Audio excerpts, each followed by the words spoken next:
Franciene está presente, dá um sinalzinho, está lá atrás. Deus os abençoe, estamos muito felizes com a presença de vocês. O que nós vamos dizer para os nossos irmãos e amigos? Sois bem-vindos em nome de Jesus. Ah, peraí, eu estou esquecendo uma visita também nobre aqui. Minha sobrinha, Suelen, dá um sinalzinho. Cadê o Felipe? Felipe está lá na aula de música. Queria apresentar o Felipe para vocês. É um menino super esperto. E a Suelen e o Felipe, eles moram em Urupá, Rondônia. Como diz o mineiro, é bem ali, só uns 2.800 quilômetros. E todas as vezes que ela vem em Goiás, ela vem até Minas nos visitar. Ela passa, sobressai a todos os demais da família. Os outros é muito mais mole que ela, mas ela é muito especial para nós. Louvamos a Deus e você é muito bem-vindo aqui no meio da nossa igreja sempre. Amém, irmãos? Amém. Glória a Jesus. Continuando aí de pé, vamos para a palavra de Deus. E eu já quero, assim que lermos a Bíblia, liberar o presbítero irmão Fernando, juntamente com os candidatos a batismo, para se ausentarem até ali nas dependências nossas, para vocês estar tendo a ministração especial do discipulado para o batismo. Segunda a Epístola a Timóteo, capítulo 3, a partir do versículo 10, queremos também cumprimentar os nossos irmãos que estão provavelmente participando aí pelo nosso canal do YouTube, a ministração da palavra de Deus que possa alcançar os seus corações nesta noite, trazendo alegria, trazendo conhecimento e edificação. Amém? 2 Timóteo capítulo 3, versículos 10 até o 16. Glória a Jesus. 2 Timóteo capítulo 3, versículos 10 ao 16. Como nós propusemos para a igreja que nós iremos iniciar uma série de doutrina do homem, doutrina do pecado. Nós vamos ter aqui 10 lições em 10 terças-feiras. Não sei se vai ser sequência, porque às vezes a gente altera, mas a proposta é nós aprendermos mais um pouco das doutrinas bíblicas. E hoje nós vamos estudar sobre a doutrina das Escrituras Sagradas.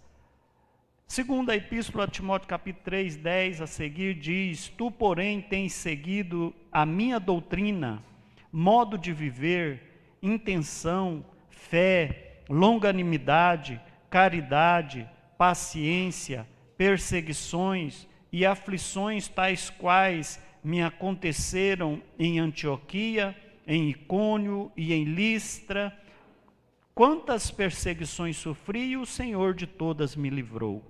E também todos os que plenamente querem viver em Cristo Jesus padecerão perseguições, mas os homens maus e pior, enganando e sendo enganados. Tu, porém, permanece naquilo que aprendeste, de que foste inteirado, sabendo de quem o tens aprendido, e que desde a tua meninice sabes as sagradas letras que podem fazer-te sábio para a salvação pela fé que há em Cristo Jesus. Toda a Escritura divinamente inspirada é proveitosa para ensinar, para redarguir, para corrigir, para instruir em justiça. Tome o seu assento e permaneça com sua Bíblia na mão. Certamente iremos utilizá-las na nossa ministração nesta noite. Meus irmãos, então falar de doutrinas da Bíblia é algo que todo crente precisa aprofundar aos estudos da palavra de Deus. Nós sabemos que Deus, Ele tem se revelado através dos tempos. Tem um hino de autoria de Joel Jonas que fala: antigamente Deus falava, não é? Mas na letra do hino vai dizer que Deus ainda continua falando. E nós vamos ver que Deus fala por meio de suas obras, não é? No princípio, tudo que Deus fez de especial, maravilhoso, foi a sua criação, a sua obra, criando todas as coisas. Mas nós vamos entender que na palavra de Deus, nós vamos descobrir uma revelação, né, especial e muito maior que Deus criara logo após a criação de todas as coisas. Nós vamos ver que Deus torna essa criação de duas maneiras. A primeira é ao trazer a Bíblia. A Bíblia, ela para nós é a palavra escrita. E a outra maneira que Deus instituiu para nós é em Cristo Jesus, que é a palavra viva. Então entendam aqui, depois que Deus criou tudo, Ele instituiu a lei através da sua palavra escrita, e Ele trouxe ao mundo o seu Filho Jesus Cristo, que é a palavra viva. Os irmãos estão entendendo? Então, a obra da criação de Deus, e posteriormente Ele traz a nós, a humanidade, a Bíblia como sendo a palavra escrita, e Ele traz ao mundo o seu Filho Jesus Cristo, que é a palavra viva. Nós vamos ver lá em João capítulo 1, versículo 1, fala, né? Todos nós conhecemos lá, no princípio era o verbo estava com Deus, e o verbo era Deus. Mas o verbo se fez carne e habitou entre nós. Amém? Então nós vamos entender que Deus, Ele traz a nós essa possibilidade de conhecimento. Já a palavra escrita está aqui, é a lei, é a regra, é o manual do cristão que nós precisamos ter para que as nossas vidas sejam norteadas por Deus e nós sejamos sempre bênçãos nas mãos do Senhor. Então nós vamos entender que esta dupla revelação especial, Bíblia, palavra escrita, Jesus Cristo, palavra viva, é essencial para a vida do homem, não é? Isso tornou-se necessário porque, pastor, logo após a queda do homem, Deus estabeleceu essa revelação dupla e especial como uma nova forma de reparar aquele dano e restaurar a comunhão do homem. Então nós vamos entender que há uma necessidade enorme do homem conhecer, estudar as Escrituras Sagradas. Nós vamos perceber que a necessidade do estudo das Escrituras está implícita em toda a Bíblia. Se você abrir a sua Bíblia, lá na primeira epístola de Pedro, capítulo 3, versículo 15, nós vamos ver essa ordem para que nós conheçamos, para que nós estudemos a palavra de Deus.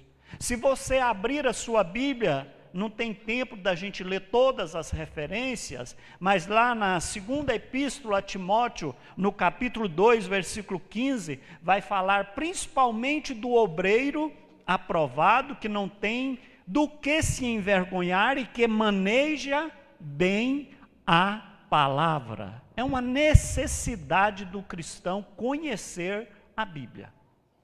E esse livro que há algum tempo atrás, séculos atrás, era limitado o seu uso por algum tempo, ele ficou restrito aos estudiosos da igreja.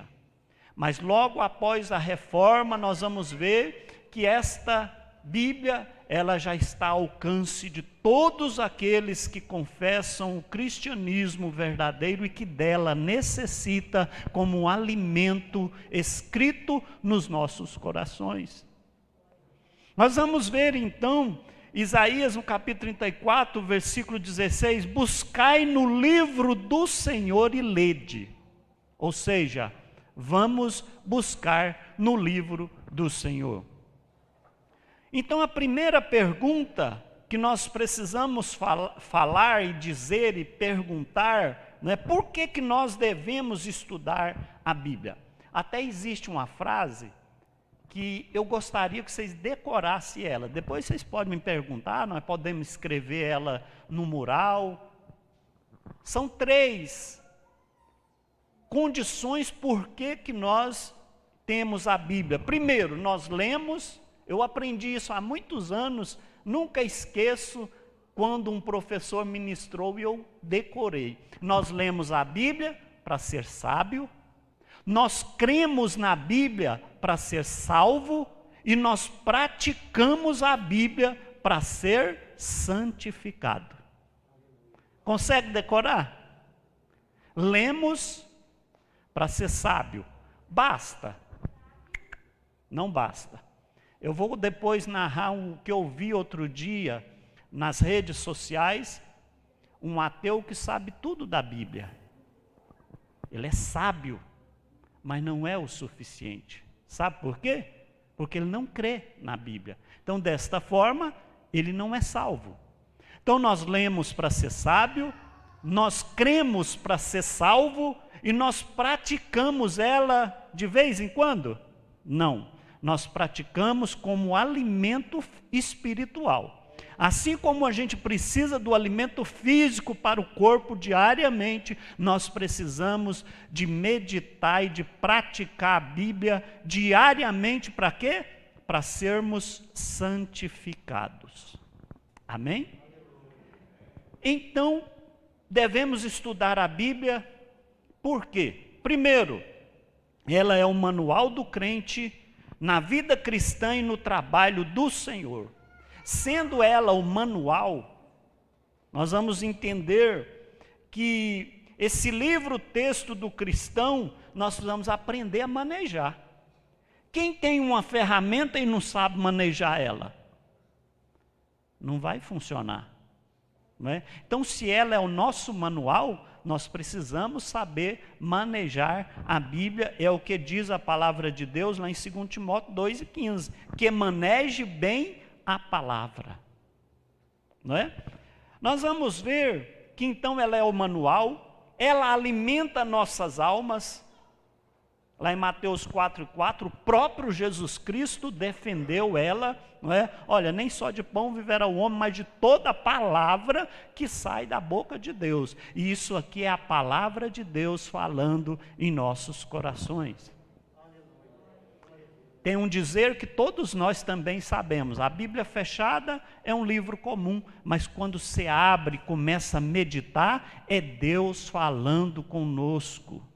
Amém? Então nós vamos ver que ela é o manual, que ela alimenta nossas almas, ela é tão indispensável à alma, como o alimento, o pão é indispensável ao corpo. Essa é uma verdade, né?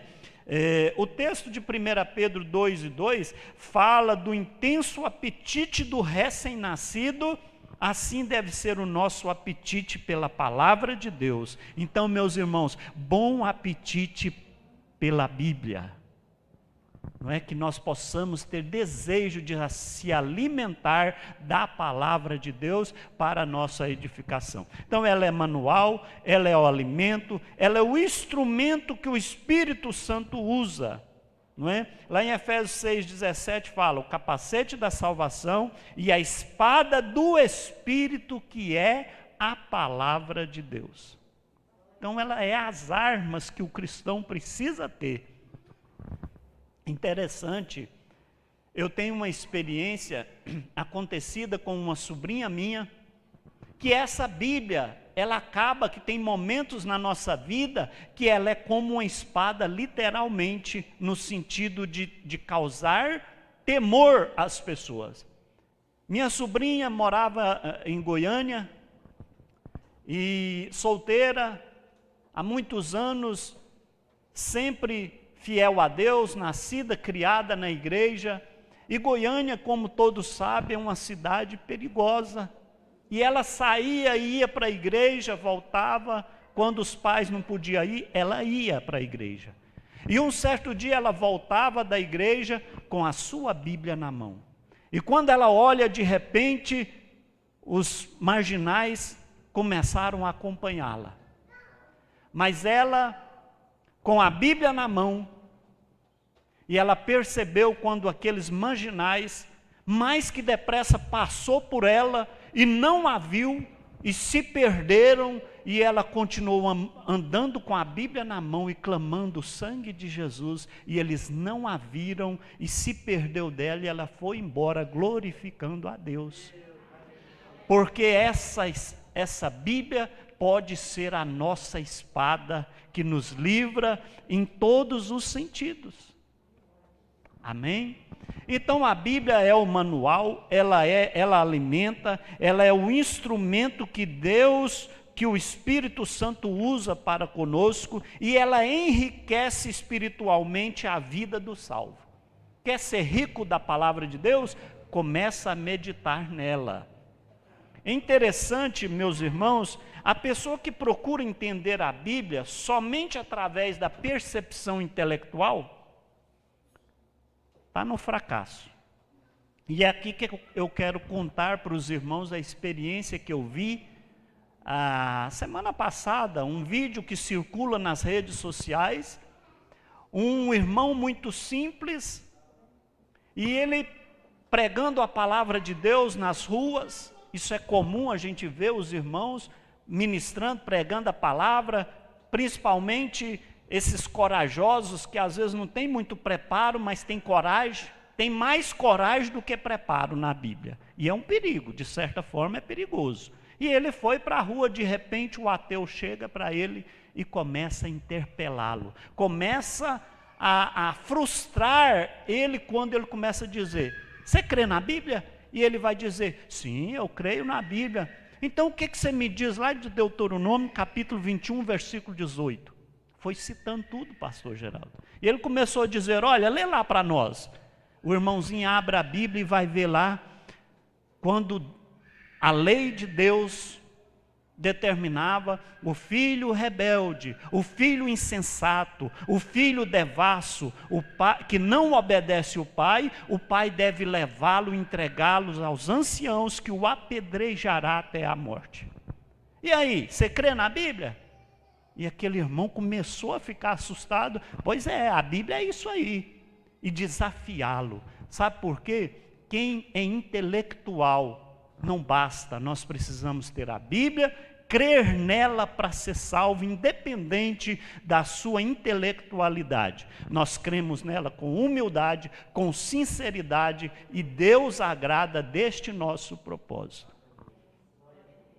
Agora eu fico pensando, irmãos, se esse moço, ele pega um irmão estudioso da Bíblia mesmo, que vai saber interpretar, que vai dizer: olha, meu amigo, me prova na Bíblia onde mostra ali que um jovem foi morto apedrejado na Bíblia, por pecado, por desobediência aos pais. Não tem. Porque nós vamos ver, meus irmãos, que a Bíblia, essas leis da época, por que foi estabelecido isso na palavra de Deus? É interessante que esse artigo da lei de Deus, que está lá em Deuteronômio 21, 18, ele foi escrito, mas ele não foi utilizado.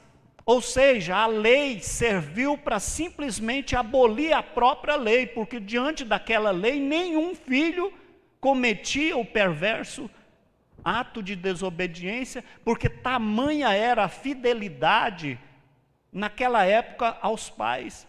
Então a lei, como sábia que é, criada por Deus, determinou que aquilo não se podia fazer, enfrentar o pai, desobedecer, ser insensato. E aí os intelectuais, eles querem dizer que são crianças, e não são criancinhas.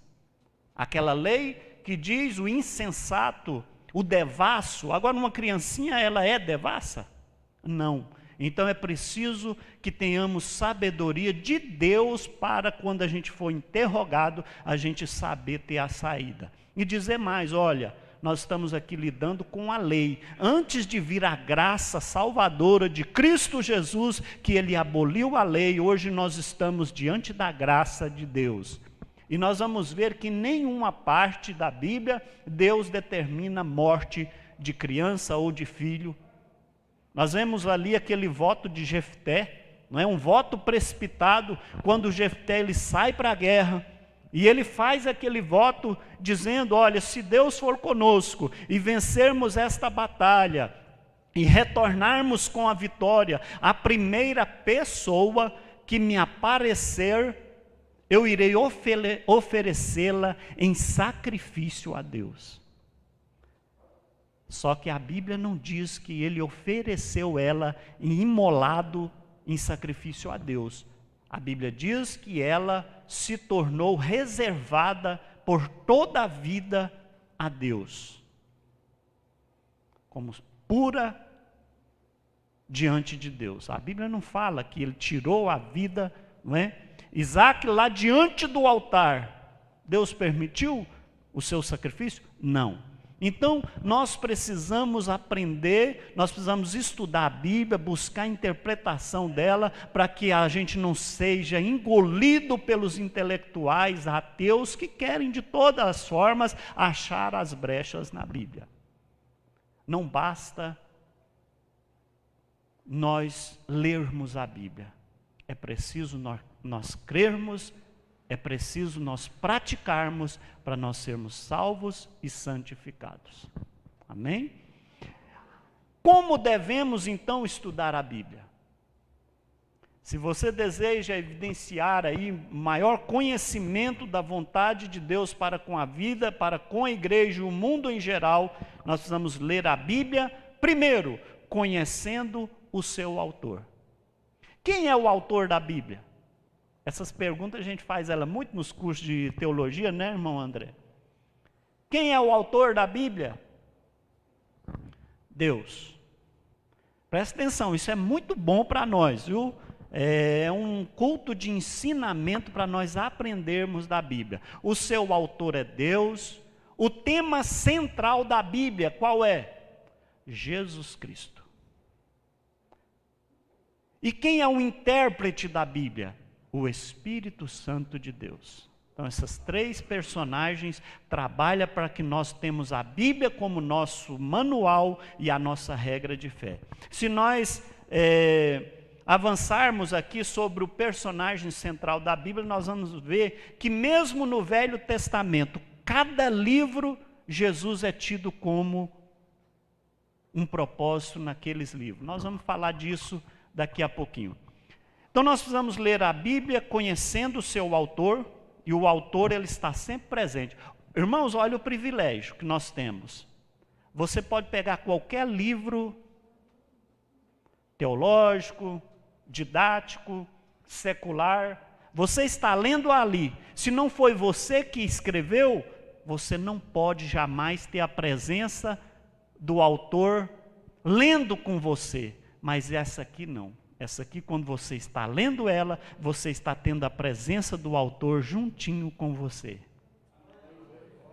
Te orientando, te dando discernimento espiritual, porque a Bíblia fala. Para muitos é loucura, mas para nós que cremos é o poder de Deus. Então, nós precisamos ler a Bíblia conhecendo o seu autor, não é? Ela é um livro singular. Nós precisamos aprender, né, como Maria. Que jeito que Maria lia a Bíblia? Diz que Maria aprendia aos pés do Mestre. Aos pés do Mestre ainda é o melhor lugar, viu, irmãos, para nós aprendermos da Bíblia Sagrada. Leia a Bíblia diariamente. Essa regra é excelente. Não basta nós assistirmos aos cultos, não basta ouvirmos os sermões, não basta testemunhos, assistir estudo bíblico, ler boas obras, literatura cristã, é preciso a leitura bíblica individual, pessoal e diariamente. Ela é como um pão que alimenta o nosso corpo físico, ela alimenta a nossa alma.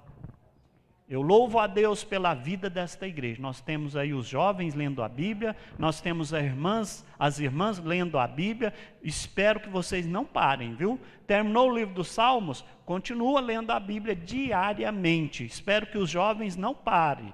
Espero que os varões estejam lendo a Bíblia. Amém? Porque a Bíblia é o nosso alimento espiritual. Leia a Bíblia com a melhor atitude mental e espiritual. Você não pode ler a Bíblia estressado, eu estou cansado demais, eu vou ler a Bíblia. Não, você precisa ler a Bíblia para extrair dela o que você precisa. É interessante que as riquezas da Bíblia são para os humildes que temem ao Senhor. O intelectual lê ela como um livro qualquer, inclusive para afrontar os fiéis de Deus. Eles leem para isso, mas nós lemos para alcançar a graça, a misericórdia do Senhor. E interessante, né, por falar em humildade, quem lê a Bíblia, quem é humilde na presença do Senhor, a gente se compara a uma árvore, né? Diz um provérbio que quanto mais ela carrega-se de frutos, mais ela baixa. Símbolo de humildade. O crente precisa ser assim. E aí nós vamos vencendo. Ler a Bíblia com oração, devagar e meditando. Assim tem feito os servos de Deus do passado, né? A exemplo de Davi, a exemplo de Daniel, a exemplo de Salomão e muitos outros que nós vamos ver aqui daqui a pouquinho, como eles utilizaram da Bíblia Sagrada. Leia a Bíblia toda, viu? Às vezes, o desafio do crente é ler a Bíblia toda. E eu sei que é difícil. Porque eu demorei muito a começar a conseguir ler a Bíblia toda durante o ano. Tem gente que lê muito mais rápido do que um ano. Não é mais uma tabelinha que nós vamos fornecer no início do ano que vem. Vocês já estão lendo, né? Mas nós vamos ter um propósito de ler a Bíblia o ano todo, de Gênesis ao Apocalipse. Não importa a ordem que você esteja lendo hoje, mas é importante que nós vamos ler ela de capa a capa. Ler a Bíblia toda é uma riqueza insondável, é a única maneira de conhecermos a verdade completa dos assuntos tratados na Bíblia. A revelação de Deus mediante ela é progressiva, viu? Quanto mais você vai lendo, mais você vai progredindo no seu entendimento, no seu conhecimento. Então, nós precisamos ler a Bíblia toda. Então, eu disse aqui do tema central da Bíblia. Qual é o tema central das Escrituras? Jesus Cristo. Ele próprio declara, lá em Lucas capítulo 24, 44. A seguir Jesus lhes disse, são estas as palavras que eu vos falei, estando ainda convosco, que importava que se cumprisse tudo o que de mim está escrito na lei de Moisés, nos profetas e nos salmos. O próprio Jesus cita que ele é o tema central da Bíblia. E se nós formos ver, eu gostaria muito de aprender a decorar textos, né? Decorar versículos, mas Deus não me deu essa dádiva, esse dom que deu para muitos aqui. Eu já vejo aqui muitos obreiros citam versículos, eu não tenho tido essa facilidade. Mas eu quero ler para os irmãos rapidamente aqui, Cristo na Bíblia de Gênesis a Apocalipse, porque às vezes alguns irmãos pensam assim, mas Jesus ele nasceu, né, e o Novo Testamento foi escrito ali no nascimento de Jesus, mas Jesus, ele está junto do Pai desde a fundação do mundo, tudo planejado pelo Pai, nas Escrituras Sagradas nós vamos ver, primeiro em Gênesis, ele é o descendente da mulher, em Êxodo ele é o nosso Cordeiro Pascual, em Levítico, ele é nosso sacrifício pelo pecado. Em Números é aquele que foi levantado para a nossa cura e redenção. Em Deuteronômio, ele é o verdadeiro profeta. Em Josué, é o capitão da nossa salvação. Em Juízes, é nosso juiz e libertador. Em Ruth, é o nosso parente resgatador. Em Samuel, Reis e Crônicas, é o nosso rei. Em Esdras e Neemias, é o nosso restaurador. Em Esther, é o nosso advogado. Em Jó, é o nosso redentor que vive. Em Salmos, é o nosso socorro e alegria. Em Provérbios, é a sabedoria de Deus. Em Eclesiastes, é o alvo verdadeiro. Em Cantares de Salomão, é o amado da nossa alma. Em Isaías, é o Messias que há de vir. Em Jeremias e Lamentações, é o renovo da justiça. Em Ezequiel, é o Filho do Homem. Em Daniel, é a pedra que esmiuça. Em Oséias, é aquele que orienta o desviado. Em Joel, é o restaurador. Em Amós, é o divino lavrador. Em Obadias, é o nosso Salvador. Em Jonas, é a nossa ressurreição e vida. Em Miqueias, é a testemunha contra as nações rebeldes. Em Naum, é a fortaleza no dia da angústia. Em Abacuque, é o Deus da nossa salvação. Em Sofonias, é o Senhor zeloso. Em Ageu, é o desejado de todas as nações. Em Zacarias, é o renovo da justiça. Em Malaquias, é o sol da justiça. Em Mateus, é o Messias prometido. Em Marcos, é o servo de Deus. Em Lucas, é o Filho do homem. Em João, é o Filho de Deus. Em Atos, é o Senhor redivivo. Em Romanos, é a justiça nossa. Em 1 Coríntios, é o Senhor nosso. Em 2 Coríntios, é a nossa suficiência. Em Gálatas, é o nosso libertador do jugo da lei. Em Efésios, é o nosso tudo em todos. Em Filipenses, é a nossa alegria. Em Colossenses, é a nossa vida. Em 1 Tessalonicenses, é aquele que há de vir. Em 2 Tessalonicenses, é o Senhor que vai voltar. Em 1 Timóteo, é o nosso mestre. Em 2 Timóteo, é o nosso exemplo. Em Tito, é o nosso modelo. Em Filemon, é o nosso Senhor e mestre. Em Hebreus, é o nosso intercessor junto ao trono de Deus. Em Tiago, é o nosso modelo singular. Em 1 Pedro, é a preciosa pedra angular da nossa fé. Em 2 Pedro, é a nossa força. Em 1 João, é a nossa vida. Em 2 João, é a nossa verdade. Em 3 João, é o nosso caminho. Em Judas, é o nosso protetor. E em Apocalipse, é o nosso rei triunfante. Então, em toda a Bíblia, Jesus Cristo é tema central das Escrituras. E aí, meus irmãos, nós precisamos realmente estar com ela todos os momentos da nossa vida, para nós obtermos a fortaleza que vem da palavra. A inspiração divina das Escrituras, o nosso tempo já se avança. O que diferencia a Bíblia de todos os demais livros do mundo, sabe o que é? A inspiração de Deus nela. Porque ela parece um livro comum, um livro qualquer, mas não é. Nós vamos entendendo, e a palavra de Deus, o versículo que nós lemos aí no início, que ela é a Escritura inspirada por Deus, útil para o ensino, para a repreensão, para a correção, para a educação na justiça. E lá em 2 Pedro 1:21, diz que, porque nunca jamais qualquer profecia foi dada por vontade humana.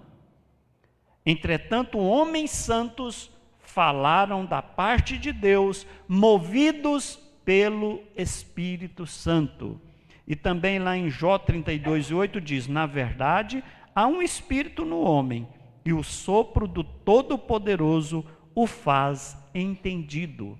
Então nós vamos entender o que é inspiração divina que a Bíblia fala. que é isso? Como é isso, pastor? Dizer que a Bíblia, né, é Deus falando, se foi homens que escreveram. Inspiração divina, meus irmãos, é a influência sobrenatural do Espírito Santo como um sopro. O Espírito Santo soprando na mente dos escritores, e eles escreviam livro por livro. Nós vamos ver isso agora em detalhes sobre os escritores da Bíblia, como eles foram capacitados a receber e transmitir a mensagem divina sem mistura e sem erro. Por isso ela é singular. Primeiro, a própria Bíblia, ela reivindica a si essa inspiração de Deus. Já viram? Mais de 2.600 vezes a Bíblia vai dizer assim, ó, assim diz o Senhor. Assim diz o Senhor. Mais de 2.600 vezes nos 66 livros da Bíblia. Então ela é, de fato, a revelação de Deus. Existem aí algumas teorias quanto à inspiração das Escrituras. Eu sei que vocês já viram alguém falando, questionando a inspiração da Bíblia, não é? Quanto à inspiração da Bíblia, tem algumas teorias falsas. Por exemplo, tem alguém que vai dizer que a teoria defende uma teoria chamada teoria natural humana. O que essa teoria diz? Diz que a Bíblia foi escrita por homens dotados de inteligência e força intelectual especiais, como os autores aí seculares, Luís de Camões, como Rui Barbosa, e por aí vai. Mas é muito diferente disso. Essa é uma teoria falsa. Comparar os escritores da Bíblia com os intelectuais da época. Esse é um grande erro.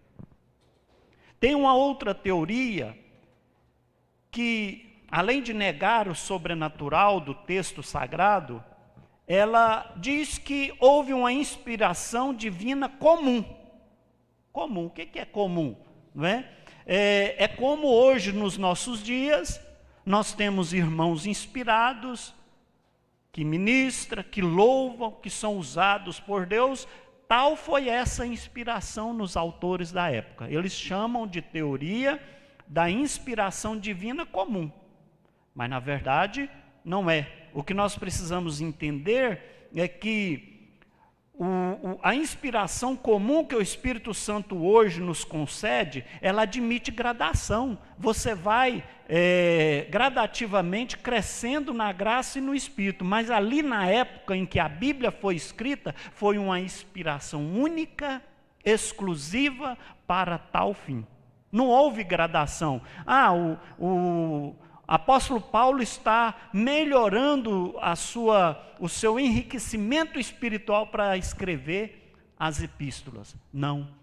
Ele recebeu uma única inspiração de Deus para fazer tal escrito.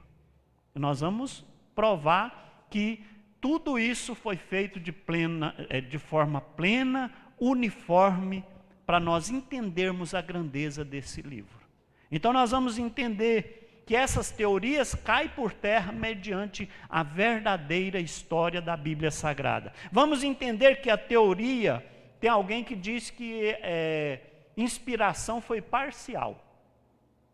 E nós vamos entender que a Bíblia, né, não foi inspirada só por parte. Aí eles vão dizer que ela contém a palavra de Deus. Contém, ela não é. Essa teoria defende isso. Mas nós cremos plenamente que ela é a palavra de Deus. Não só contém a palavra de Deus, mas ela é a palavra de Deus. Amém, irmãos? Estão entendendo?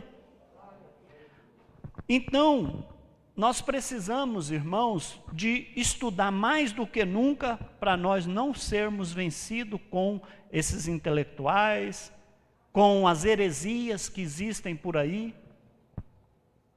A teoria da inspiração de ideias, dizer que Deus inspirou as ideias da Bíblia, mas não as suas palavras. Então isso não dá para um cristão verdadeiro entender. Agora, qual é a verdadeira inspiração da Bíblia? Nós vamos ver agora. Mas antes, existem os grandes estudiosos intelectuais e principalmente ateus. Eles usam partes da Bíblia para confundir as pessoas. E às vezes eles chegam a dizer, olha, a Bíblia contém mentira. Não sei se vocês já ouviram, mas eu já ouvi alguém dizer, olha, a Bíblia contém mentira. Né? Vocês veem lá o caso de Saul. Saul, no fim da sua morte, no fim da sua vida, de forma trágica, ele é morto, mas chega lá um soldado e vai dizer para Davi que ele matou Saul. Mas ele mentiu, e a Bíblia está registrada mentira. Registrar uma mentira é uma coisa. Agora, inspirar, ela simplesmente narra o que aconteceu. Então nós vamos entender, lá no primeiro livro de Samuel 31, versículo 4, conta a história verdadeira. Saul, diante da pressão na batalha, já sofrendo a derrota, ele chama o seu pajem e disse, olha, lança-te sobre mim, porque eu não vou ceder à pressão do inimigo. E o pajem não tem coragem, e ele próprio se lança sobre a sua espada. Mas aí chega um outro servo, e ele corre, vai e narra a história mentirosa para Davi. Olha, eu cheguei lá, e ele estava assim, me pediu, e eu fui e matei ele. Aí triste foi o fim do mentiroso, né? Porque o rei Davi vai dizer, olha, como você ousou em tirar a vida do ungido do Senhor. Chamou um servo e falou, olha, ele tem que pagar pela vida. Ali era a lei sendo cumprida, não é? Mas nós vamos ver que não há como nós negarmos a veracidade. A Bíblia registra, inclusive, declarações de Satanás. As suas declarações não foram inspiradas por Deus, e sim o registro delas. Entenderam, irmãos? Registrar o fato é uma coisa, e mentir é outra coisa. Então nós vamos entendendo. Harmonia e unidade nas Escrituras. É isso aqui que chama muito a atenção, não só por isso. Nós cremos na Bíblia pela nossa fé. Nós cremos na Bíblia pela nossa humildade, não é? De alcançar a salvação em Cristo Jesus. Mas você precisa entender isso aqui para se defender quando as pessoas... então me prova por que a Bíblia é um livro inspirado por Deus, é Deus que realmente inspirou os escritores, né? Porque a gente vê, né, tem um ditado muito falado aí, não, essa Bíblia aí foi escrita por comedor de feijão, né? Já ouvimos isso várias vezes, mas nós vamos ver que a existência da Bíblia, até nos nossos dias, só pode ser explicada como um milagre singular, né? 66 livros, escrito por cerca de 40 autores. Vão entendendo esse raciocínio aqui, irmãos. 66 livros, cerca de 40 escritores. O período que ela foi escrita levou 16 séculos. 1600 anos a Bíblia sendo escrita. Esses lugares distantes, às vezes até em 3 continentes diferentes, a Bíblia foi escrita. 2 línguas principais. Então essas situações de distância, de tempo, nós vamos ver, em muitos casos, os escritores nada sabiam sobre o que já havia sido escrito. Nada sabia. Nós vamos entendendo que muitas vezes um escritor iniciava um assunto e séculos depois um outro completava com tanta riqueza de detalhes que somente um livro vindo de Deus podia ser assim. Não tem outra, né? Uma obra humana, em tais circunstâncias, escrita por 40 escritores. Pensa um livro comum sendo escrito por 40 autores, em mais de 1.600 anos, em línguas diferentes, em continentes diferentes, aí junta aquilo ali. É bem provável que fosse uma Babel sem condições de decifrar. Uma confusão tremenda, mas como ela é a palavra de Deus, tudo isso aqui foi possível se fechar de forma harmoniosa e plena. Nós vamos percebendo, os escritores, por exemplo, foram homens de todas as atividades da vida humana. Nós vamos ver diversidades de estilo. Moisés, príncipe, legislador, escreveu os 5 primeiros livros. Vamos ver Josué, um grande comandante, Davi, Salomão, reis, poetas, Isaías era um estadista. Nós vamos ver essa diversidade, verificamos que os mesmos completam se tratando de um só assunto.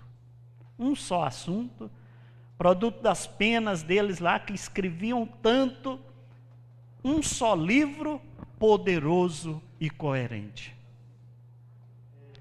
Não tem como negar a profundeza desse livro sagrado do povo de Deus. Que condições eram estas também, pastor, que eles escreviam? Nós falamos aqui dos autores. Em quais condições? Por exemplo, vamos pensar, Moisés escreveu o Pentateuco lá nas solidões, né, do deserto, e ele ali escreveu.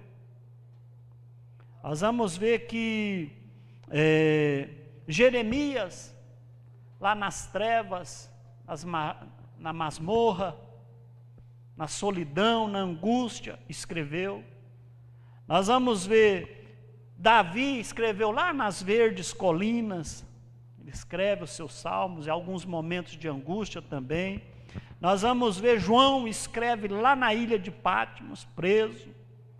Nós vamos ver Salomão escreve no seu conforto do palácio, aí ele vai falar sobre todas as espécies vegetais, que a Bíblia diz que ele escreveu tantos provérbios que ele discerniu desde uma simples gramínea até uma grande árvore, né? E foi dissertando de tudo isso. Nós vamos vendo então essas provas infalível deste livro glorioso, né? Sempre uniforme. Pensamento de Deus corre como um rio que vai fluindo, né? Os seus afluentes vão se reunindo até formar um vasto rio caudaloso que corre para sempre. É a Bíblia Sagrada.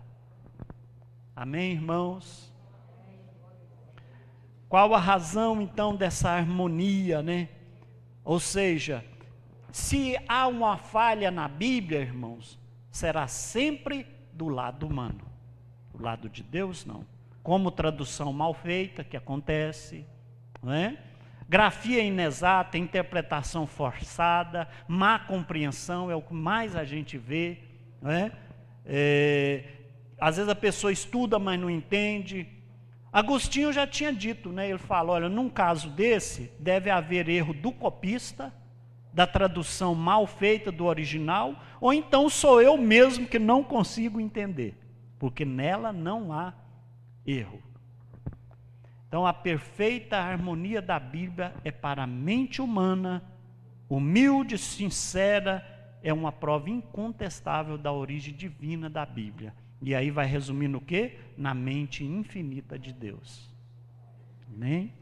Então, para finalizar, irmãos, o nosso estudo nesta noite, vamos ver que Jesus aprovou a Bíblia Sagrada, não é? Ele vai dizer lá nas Escrituras: santifica-os na tua verdade, a tua palavra é a verdade. Ele vai citar para o próprio Satanás que o atormentava, que o tentava, não é? Ele vai confirmar várias vezes a veracidade da palavra de Deus. Então, meus irmãos, a Bíblia, ela é o cumprimento de todas as profecias, não é? Que já se cumpriram, que estão se cumprindo e que se cumprirão. Por exemplo, Jesus, né, a narrativa do seu nascimento já foi toda cumprida, né? Mas a sua volta gloriosa ainda irá se cumprir. Então são as profecias, são os escritos da palavra da Bíblia Sagrada. A influência da Bíblia nas pessoas e nas nações precisa ser eminente. Nós precisamos influenciar as pessoas pelo conhecimento da palavra de Deus. Então, que Cristo Jesus possa tomar os nossos corações, que nós possamos cada dia mais entender a necessidade do estudo desse livro tão sublime e especial nas nossas vidas. Amém? Na nossa próxima terça-feira, querendo Deus, nós iremos falar da doutrina de Deus. Nós vamos entender um pouco aqui de como, né, as pessoas estudar o ateísmo, o panteísmo e daí por diante, para que nós tenhamos, né, conhecimento pleno, ou pelo menos nós irmos alcançando a nossa santificação. Conforme já dissemos, praticando a Bíblia, nós estamos santificando. Amém? Glória a Jesus. Meus irmãos, louvamos a Deus pela vida de cada um. Queremos agradecer também os irmãos internautas que acessam aí pelo canal do YouTube, e também os nossos irmãos aqui presentes, os nossos obreiros que estão nas regionais, né, hoje não tendo culto, e eu sempre peço para eles participar do ensinamento da palavra de Deus. Amém? Meus irmãos, queremos